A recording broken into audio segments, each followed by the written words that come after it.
Hello, this is Father Bill Watson with Sacred Story Institute Jesuit Podcast.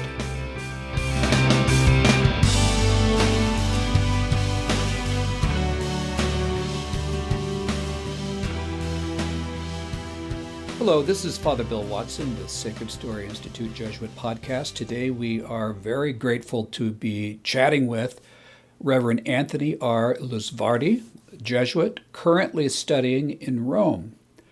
Anthony graduated from the University of Notre Dame with summa cum laude with a practically 4-point grade point. He did philosophy in Loyola Chicago, Boston College for theology, and now he is currently at the Pontifical Athenaeum of St. Anselm in Rome, or what we call San Anselmo, where he's getting a doctorate in dogmatic sacramental theology. Tony has a great story. He's a literary person. He's published many short stories. He has done volunteer work in Africa, in the former Soviet Union in Kazakhstan. He's done inner city work. He's really a very well-rounded person, very bright, very engaging, and we're very happy to have him for Sacred Story Jesuit Podcast. In this first part of my 3-part interview, we will talk about his kind of literary and academic background, about what drew him to both English and philosophy at Notre Dame for his undergraduate degrees. He's received a number of awards for his short stories. We talk about what inspires his writing and the type of scholarship that he has been doing in terms of philosophy. I also asked him if he had a fiction novel in him. So we're very excited to be chatting with Tony Lusvardi of the Society of Jesus. Tony, thank you very much for joining Sacred Story Jesuit Podcast all the way from Rome. It's about 9:25 here Saturday morning in Seattle. What time is it for you in Rome? It is about 6:25 p.m. in Rome, so the evening. I understand you are living at the Jesuit House of Studies called the Bellarmino. I know that well. I heard there was a Jesuit, or there was a recent outbreak of COVID there. Have you had to quarantine? We had one case in the community, and it was, fortunately, the case hit while I was still back in the U.S., and he's better. He got it, I think, coming back from France, and had a miserable couple of weeks, but he's a good friend and he's better. And I, of course, then when I got here, had to quarantine, but I thought it was okay because it was like staying in a hotel and getting room service all the time. They brought the food to my room. So you have an impressive academic background. You were undergraduate at Notre Dame in both English and philosophy. How did you get there, and why did these two topics take center stage in your undergraduate education? I come from kind of a Notre Dame family, I guess, in a way. My dad went to law school at Notre Dame, so it was always there as a possibility, sort of a preferred possibility maybe for my dad. But I liked being at the school. I liked it being a Catholic university. It was something where, Catholicism was important to me even in high school, and so I appreciated being at a place where that was the case. And people were nice. I mean, it's hard to undervalue or overvalue the importance of some of those, just the feel of the place, the fact that it's a beautiful campus, the fact that people were nice when I went there. I have always enjoyed reading and had a great English teacher in high school. So I liked English going in to Notre Dame.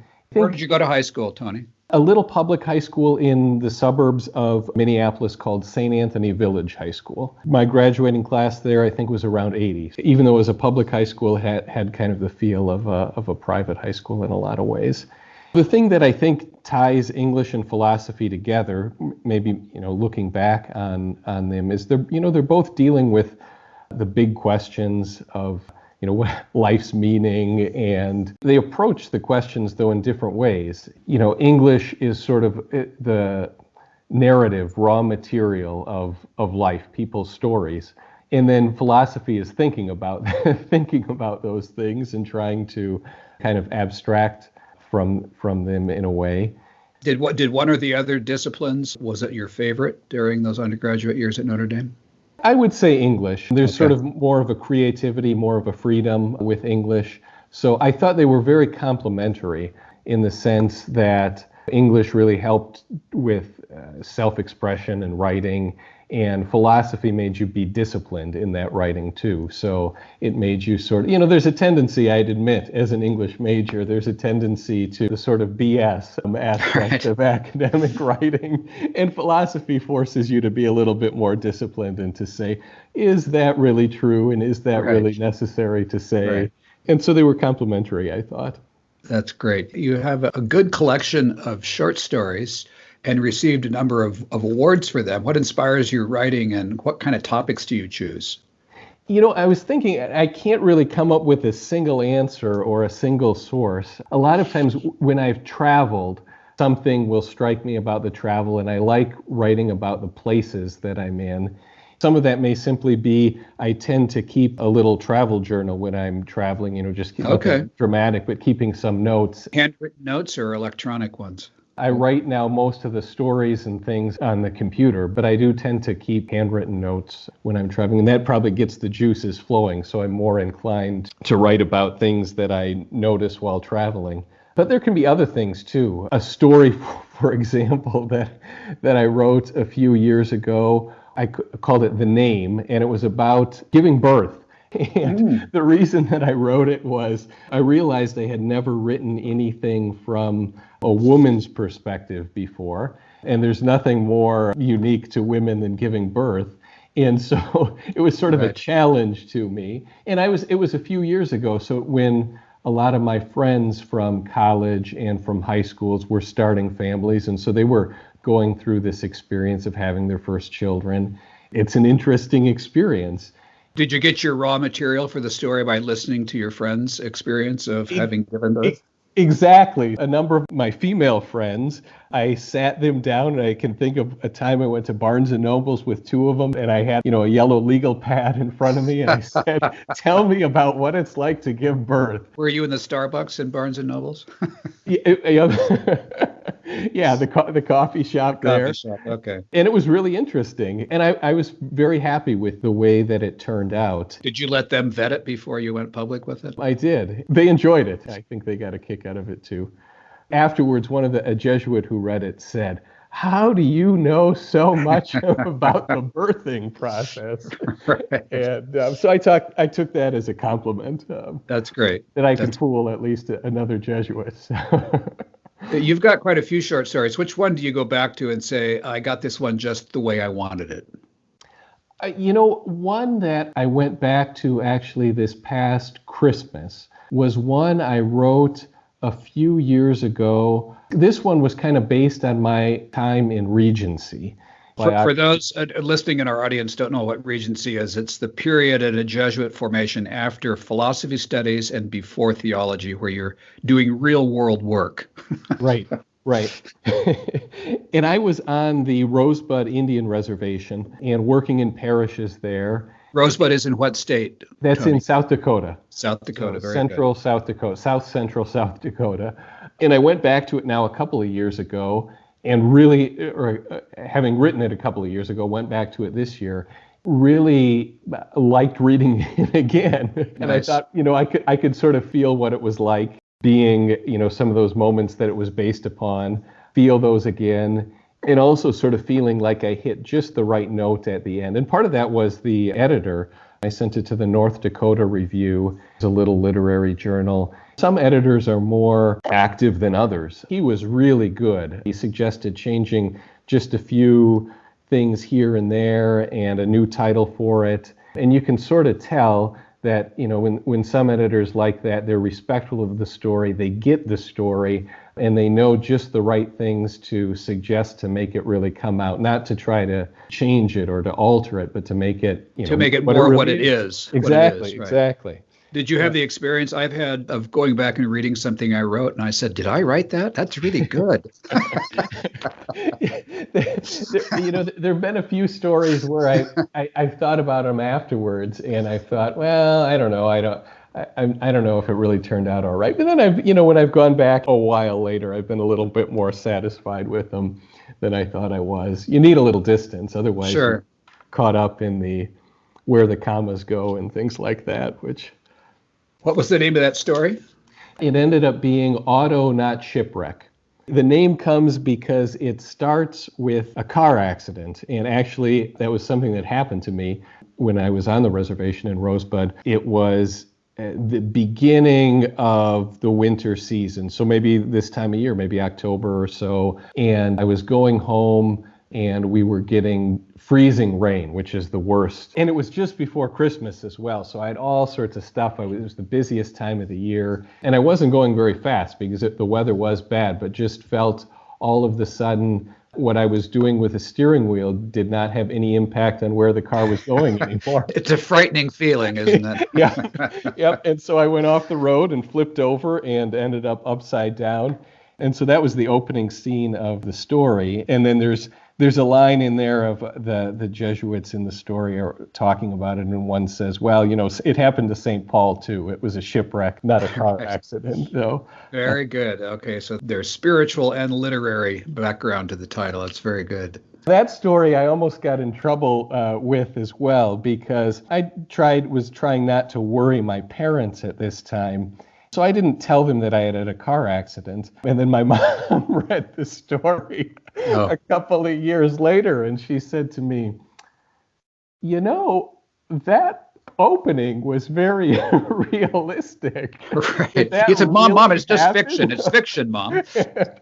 And I said, yeah, actually, Mom, that actually did happen. And she said, I remember that time where you talked about the community having to shop for a new car. And now it makes sense to me. So that's great.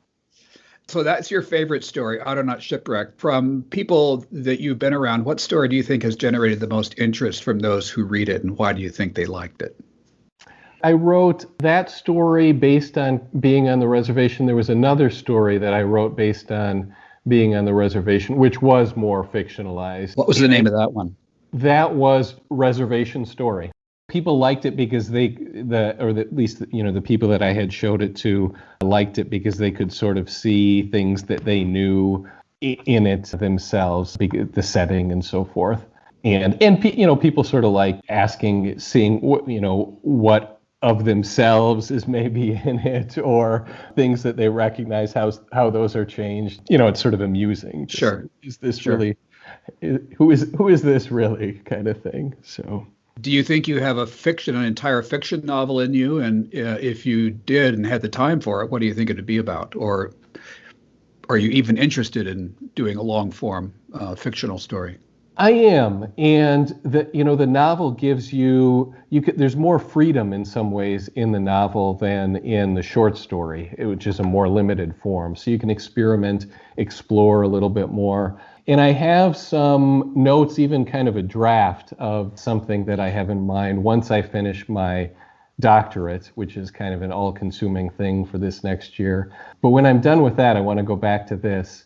Without getting into too much detail, the thing that got me going on it, the sort of plot germ, was the story of the prodigal son. Thinking about, it's a very strange story in a lot of ways. And so if you were to fill it out with some of the characters' motivations, and there are some big absences in that story, like where's the mother? And what possibly made it seem to the father like this was a good idea to give the son all of this money? Doesn't that seem in some way like irresponsible parenting? And what was the older son's response when the father said, we had to do this?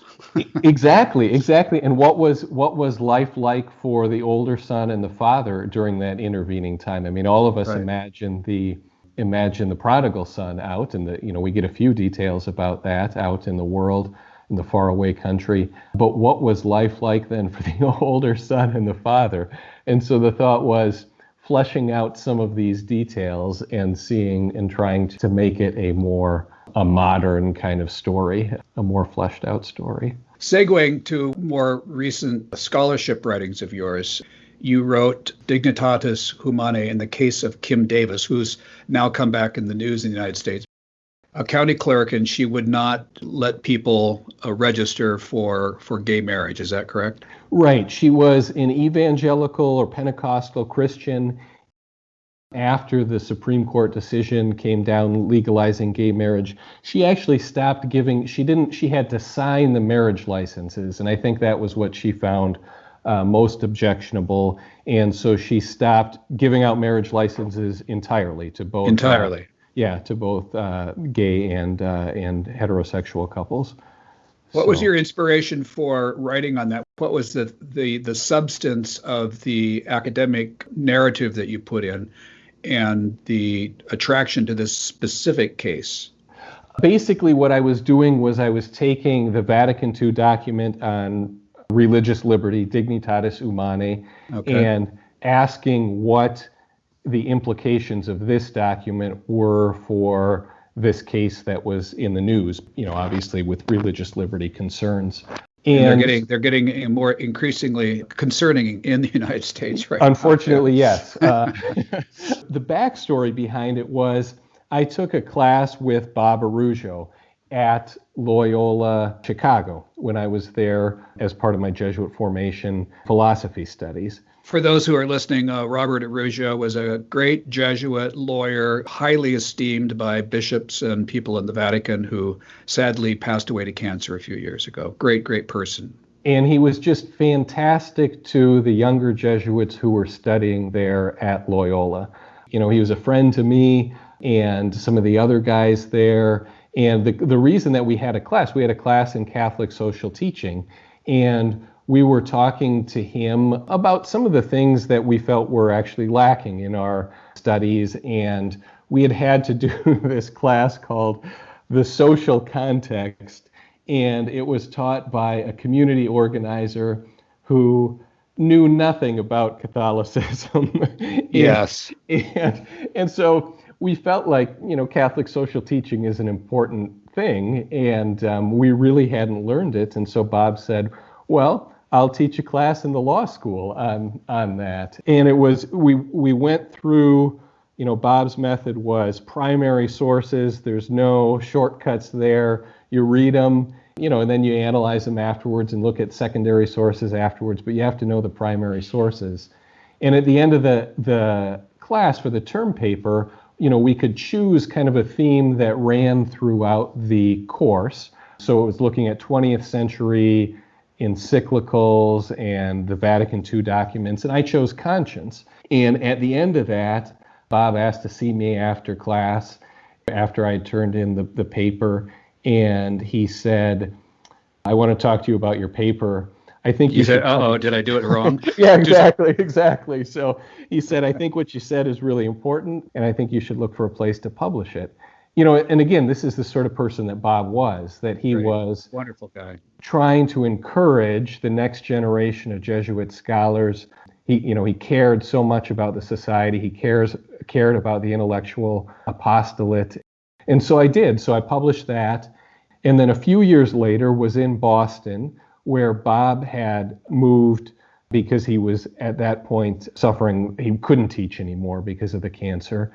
And some of his former students and colleagues were putting together a book in his honor. And he did not want the book to be about his scholarship, but he wanted it to be on topics that he cared about.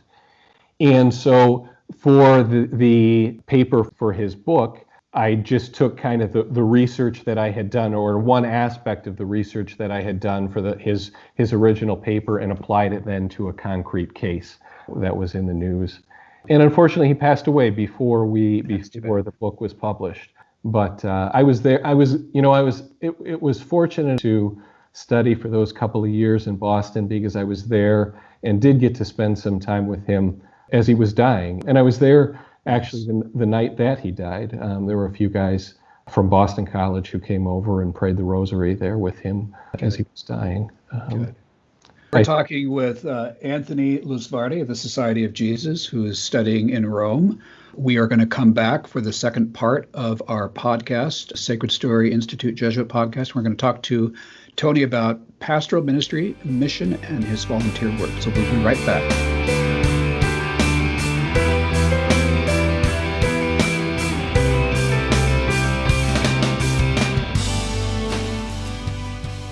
In this second part of my interview with Father Anthony Lusvardi, a Jesuit who is studying at St. Anselm's in Rome, San Anselmo.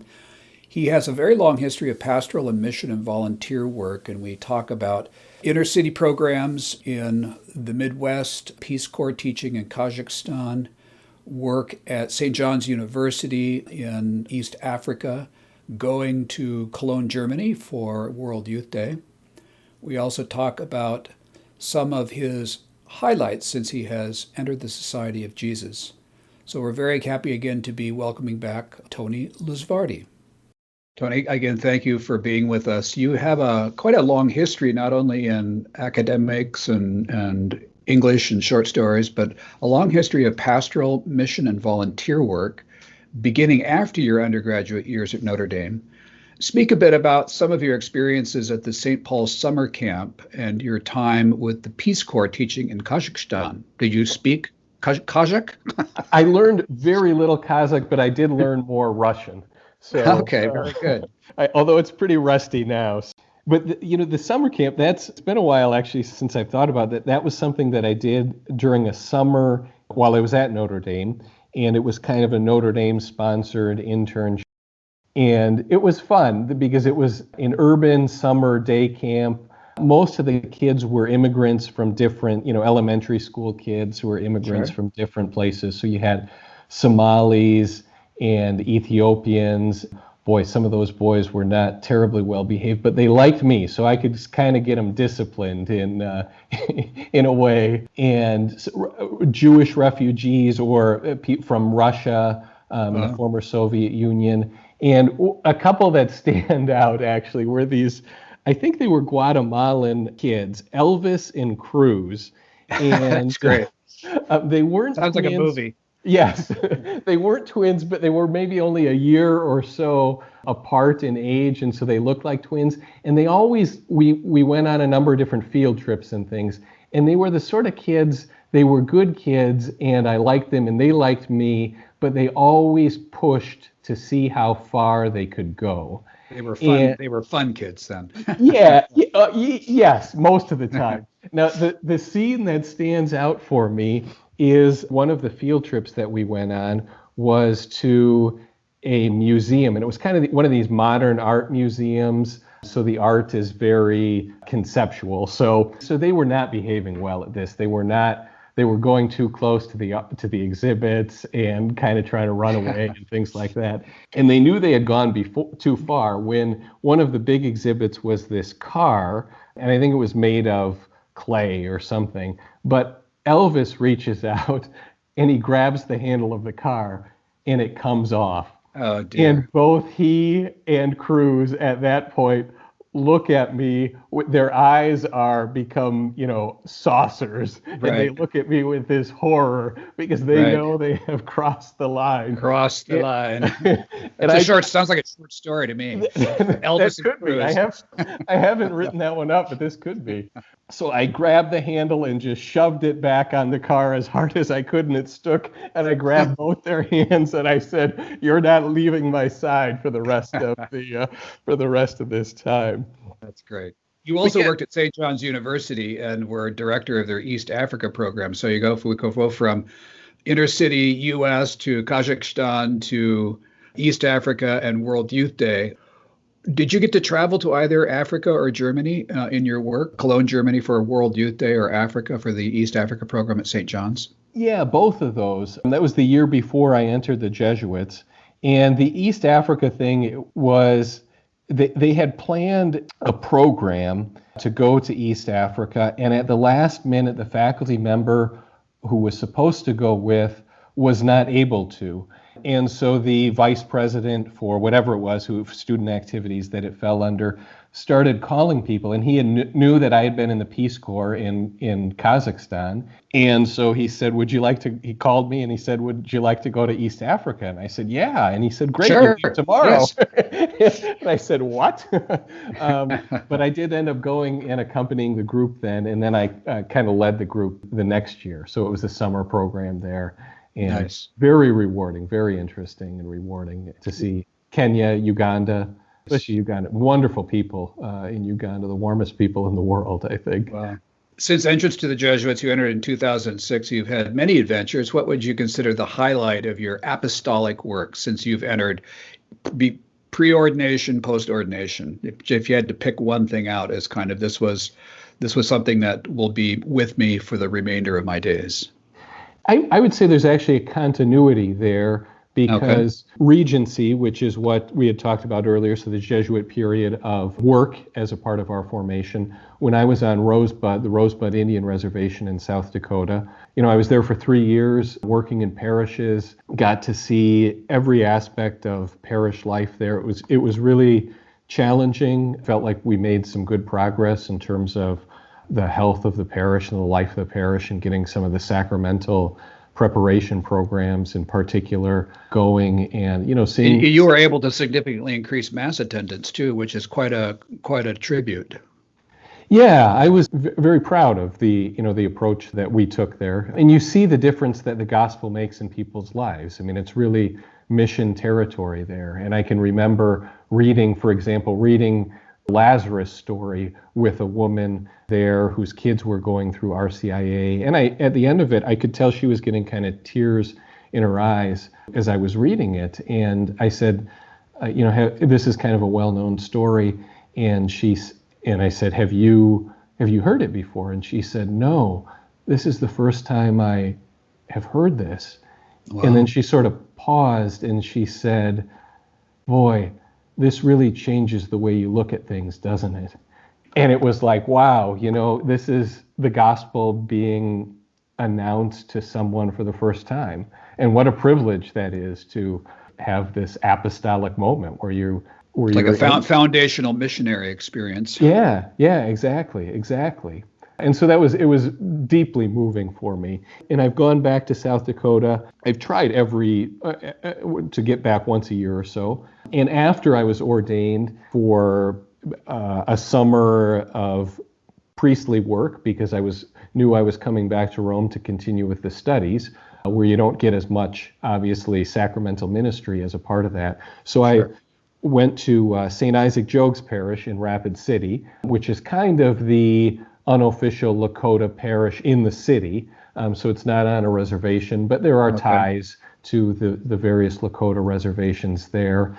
And I've gone back there every summer since. So that's sort of become my summer home, I say, and gets me, it's given me a chance to get to know the people there, and I've made some really wonderful friends. Beautiful. And I get to celebrate the sacraments, which especially after this COVID lockdown for several months where I wasn't able to do any pastoral ministry, it was really moving for me to be able to go back there and to be able to celebrate Mass and confessions. I was celebrating Mass here in the house, of course, but not with a real not with a real congregation, right? Yeah, exactly. With real people, right? Exactly. That's what I told them. I said it's good to have real people, not just Jesuits. And right. Exactly. What? Let's end this session here, the second part of our conversation, on the experience or multiple experiences that confirmed you in a vocation to religious life in the Society of Jesus. Was there like an event? Was it a kind of gradual awakening or something you've always known? What would you say about that? There have been various, there's not one dramatic event, but I would say several, many different events along the way. Certainly the experience of doing the exercises every year, doing an 8-day retreat, is very important, I think, for a Jesuit, certainly for me in particular. In addition to those pastoral kind of things, I really do feel like when I was ordained and then celebrating Mass, that this is what I'm meant to be, where I'm meant to be, what I'm meant to be doing. Even more so than, you're a transitional deacon for a year before you were ordained a priest. And I always felt a little bit nervous, like I was doing the wrong thing as, when I was working as a transitional deacon, like I wasn't quite sure. And then when I was ordained a priest, I really felt more like, no, this is it. This is not transitional anymore. This is what I'm called to be. And so that was very confirming. Some, moments in community as well. The community that I lived in Boston, really a wonderful group of Jesuits from all over the world. It was a loss leaving Regency, leaving Rosebud and going back to academia And the support that I got from my brothers at that time was really a confirmation as well Nice. of life in the society. Nice. We're talking with Anthony Lusvardi of the Society of Jesus. We're going to come back for part 3 of our conversation, where we'll talk about sacraments, Eucharist, and other things. So we'll be right back.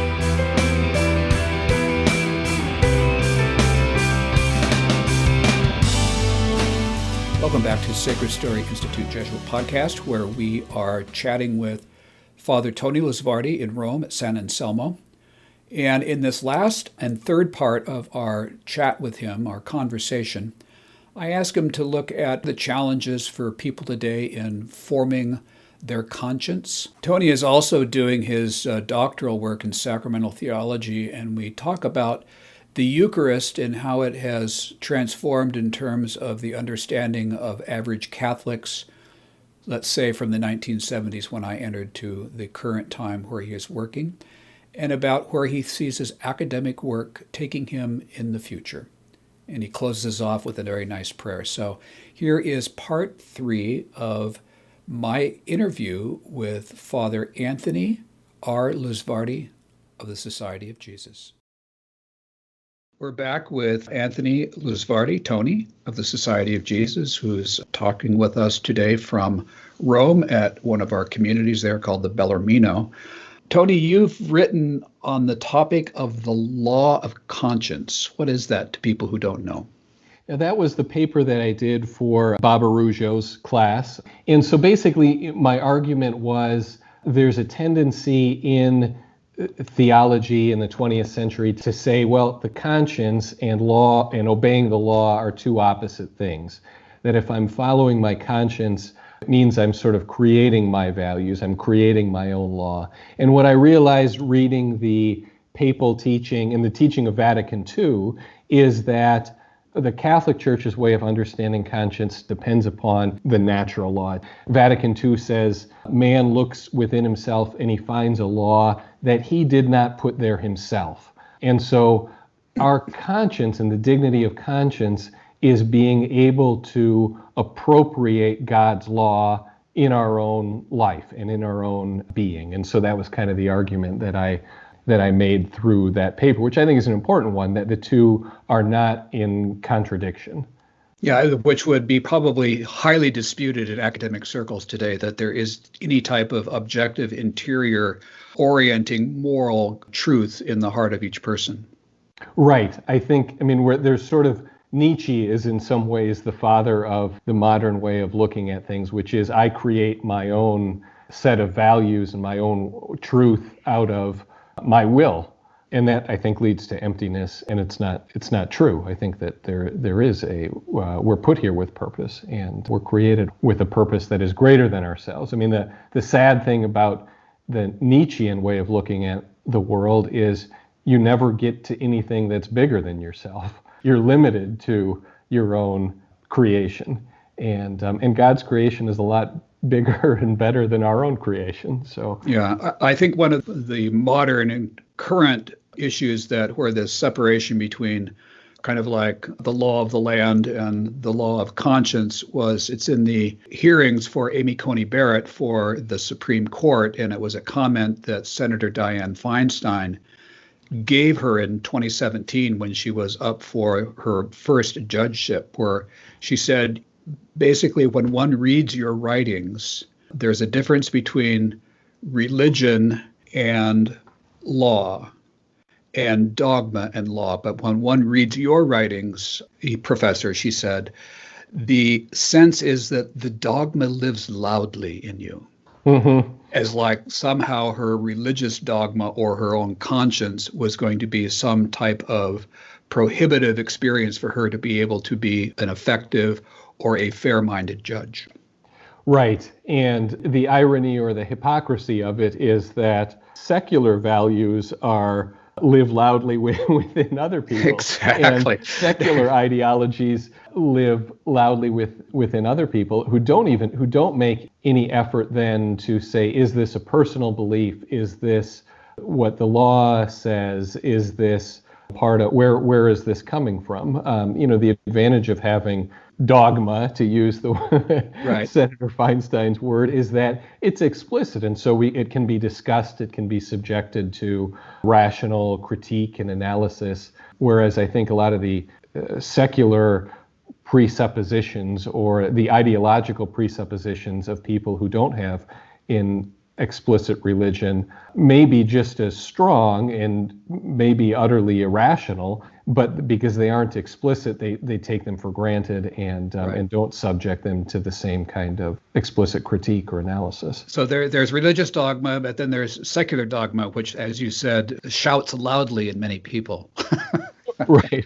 And I mean, and from the standpoint of a Catholic, I am very proud of Amy Coney Barrett, seeing her up there, and think that She's a fellow Notre Dame grad with you. She is, yeah, go Irish. And I mean, what a talented woman, being able to handle all those questions with much more patience than I would have had. Grace under fire. Grace exactly. Under fire. That really, I'm happy to say she's one of ours. That's nice. That's nice. I want to switch to from conscience to Eucharist. Mm-hmm. I entered the Jesuits in the 70s, and I entered to be a missionary. I wasn't even thinking about being a priest or celebrating Mass.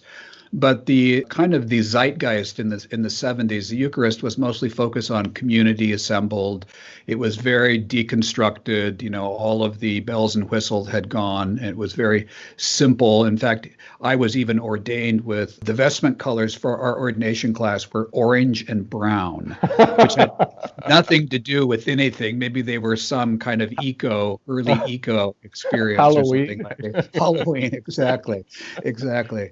So it was mostly focused on the community and less on the person of Christ or the Mass as a sacrifice, which kind of came back into focus for me when I was doing my work at Georgetown. You've written on the Mass as sacrifice. How would you describe the importance of the Eucharist to young people today? What is going to capture their imagination in terms of what is this pivotal event in cosmic history that you can attend on a daily basis? Mm-hmm. In some ways, I would say if you have to explain it, there's already a problem there. Now, there certainly does have to be theological explanation and education. But one of the things I realized working on Rosebud is working with people who were not brought up Catholic, just plopping them into Mass for the first time.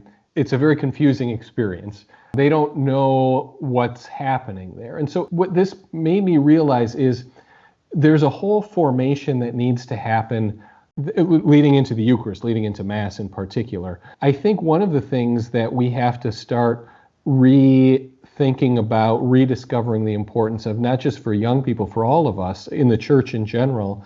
And one of the very good things, underappreciated things to come out of Vatican II was the reintroduction of the rite of Christian initiation for adults. What we call RCIA. RCIA, exactly. And the idea there is we have to be formed into people who participate in the Eucharist. There are so many sort of layers of meaning and layers of symbolism. And, you think of all the biblical references that take place in Mass. And so I think Old and New Testament. Exactly. And so there's a layering of it. And to really get what happens in the Eucharist, it can't be reductive. And that would be my criticism of the 1970s theology that you're talking about, is it reduces the Eucharist to one aspect of the Eucharist. Yeah, there's a communal dimension. There's a celebratory community meal. Sure. That is one aspect of the Eucharist. But that's not all that the Eucharist is. It's also the passion and death of Jesus. It's also participation in the resurrection of Jesus. It's also looking forward to his second coming. It's also a participation in the heavenly banquet. So there are all these dimensions that transcends time and space. Exactly. The key, I think, is not losing any of those, because otherwise it becomes something that can be reduced to something else, or something, that can be found elsewhere. I'm thinking about, the community banquet sort of idea. And I always said, well, if that's all that the Eucharist is, if it's only a community meal, then why not just skip Mass and go out to brunch? Because that's Exactly. a real community A good Italian restaurant in Rome. There are many of them. Exactly. So why would I choose a symbol of a community meal when I can have a real community meal? Exactly. You're doing a doctorate at the Pontifical Athenaeum of St. Anselm in Rome. Is your doctorate focused on Eucharist and sacraments? What is the program, and what's the practical application you see on the back end when you finish? It is the sacramental doctorate in sacramental theology, and Sant'Anselmo is it's run by the Benedictines, and it is the place in Rome that specializes in sacramental theology and liturgy. Benedictines are good persons to go to for liturgy. They are. I've been very happy there. People there have treated me very nice. I'm writing about baptism, and my topic in particular is baptism of desire. So what happens, for example, when a catechumen dies before they are explain to it what a catechumen is. Somebody who's in the process in the RCIA program but has not completed the process, and so therefore they're not baptized and confirmed. Right. And right now I'm in that stage of the doctorate where, you sort of miss the forest for the trees. I'm not just examining trees. I'm looking at bark and leaves and things. So right. And lichens and moss. Yeah, exactly. So I won't go into it too much, but the basic idea is it's the faith of the church, and has been from the very beginning, that baptism is necessary for salvation. But there are some hard cases, like, somebody who's preparing for baptism who dies, unfortunately, beforehand. And so what does that mean for their salvation? The necessity of the sacraments, and the way that the church has traditionally spoken about this is to call it baptism of desire.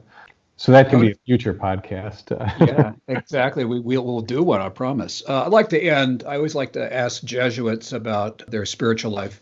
What was the most important, powerful, whatever word you want to use, religious, spiritual experience of your life? How has it kind of shaped you? Is it something that's carrying you forward? Is it shaping your imagination? I would not say one single event, but I would say the repetition of the spiritual exercises, not just the 30 days, but I found, at the end of the 30 days, I thought, now I've actually learned how to pray. Now I'm ready to do the 30-day retreat. Good prep for a 30-day retreat, right? Yeah. But then repeating it every year in the 8-day retreat. And it's like seeing Jesus anew every year, in a way that you hadn't, you learn, I didn't know that about you. Sure. You learn something new about him every year.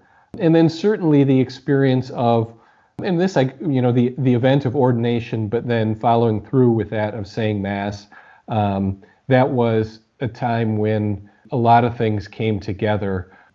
Just the people there from my life, from many different aspects of my life up to that point, being able to bless them, as a priest, and they come to you to ask for a blessing, and Sure. being able to preside at Mass and give them communion, and just that experience of distributing communion to them. Like I said earlier, it was this feeling of I am who I'm meant to be now. And that's, again, something that's renewed then in the celebration of the Eucharist and the celebration of the sacrament. Father Anthony Lusvardi, SJ, since you've been talking about blessings, would you end our podcast with a blessing for people who are listening? May the Lord be with you. May he bless you on this day. May you take something helpful for your spiritual life from this time. And may you always grow closer and deeper in knowledge of his Son, our Lord Jesus Christ. Amen. Amen. This has been Sacred Story Institute Jesuit Podcast with Father Bill Watson. If you liked our program, please subscribe to our podcast channel. And may God bless you.